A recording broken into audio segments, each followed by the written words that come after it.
Apocalypse chapitre 14. Je regardais, voici l'agneau se tenait sur la montagne de Sion. Avec lui 144 000 personnes qui avaient son nom et le nom de son Père écrit sur leur front. On voit, Seigneur mon Dieu, que ces 144 000 correspondent à tous les Juifs qui vont être rachetés.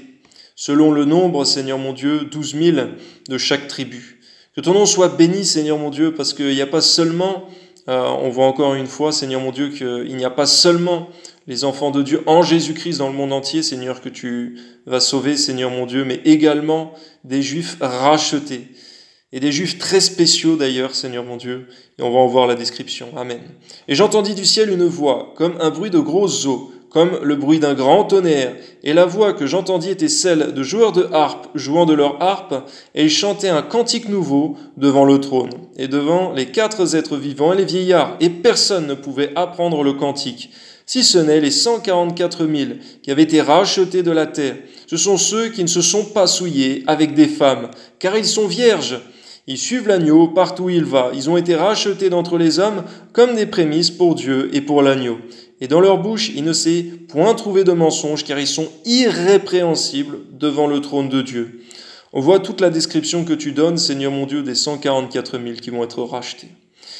Je vis un autre ange qui volait par le milieu du ciel, ayant l'évangile éternel pour l'annoncer aux habitants de la terre. On voit qu'à ce moment-là encore, Seigneur, l'évangile va être annoncé aux habitants de la terre.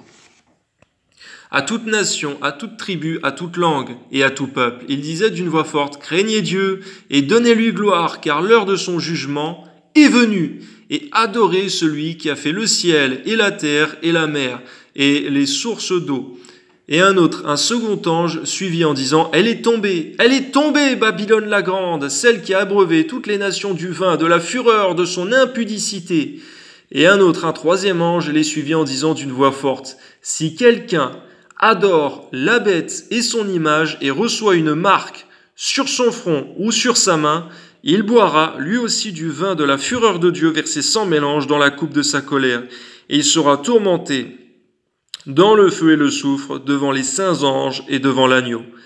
Et la fumée de leur tourment monte au siècle des siècles. Ils n'ont de repos, ni jour, ni nuit, ceux qui adorent la bête et son image, et quiconque reçoit la marque de son nom. » On voit, Seigneur, que peu importe les compromis, les promesses qui seront faites en ce moment-là, Seigneur mon Dieu, de l'Antéchrist pour les hommes qui recevraient la marque de la bête, on voit, Seigneur mon Dieu, que la promesse que toi tu fais, Seigneur mon Dieu, c'est un tourment éternel pour tous ceux qui céderont à ce moment-là.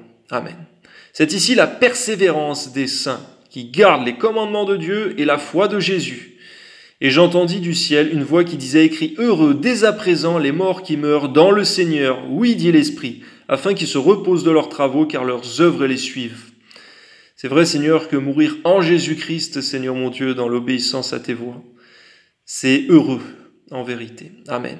Je regardais, et voici, il y avait une nuée blanche, et sur la nuée était assis quelqu'un qui ressemblait au Fils de l'homme, ayant sur sa tête une couronne d'or, et dans sa main une faucille tranchante. Et un autre ange sortit du temple, criant d'une voix forte à celui qui était assis sur la nuée, « Lance ta faucille et moissonne, car l'heure de moissonner est venue. Car la moisson de la terre est mûre, et celui qui était assis sur la nuée jeta sa faucille sur la terre, et la terre fut moissonnée. » Et un autre ange sortit du temple, qui est dans le ciel, ayant lui aussi une faucille tranchante. Et un autre ange, qui avait autorité sur le feu, sortit de l'autel et s'adressa d'une voix forte à celui qui avait la faucille tranchante, disant, « Lance ta faucille tranchante et vendange les grappes de la vigne de la terre, car les raisins de la terre sont mûrs. » Et l'ange jeta sa faucille sur la terre, il vendangea la vigne de la terre, et jeta la vendange dans la grande cuve de la colère de Dieu.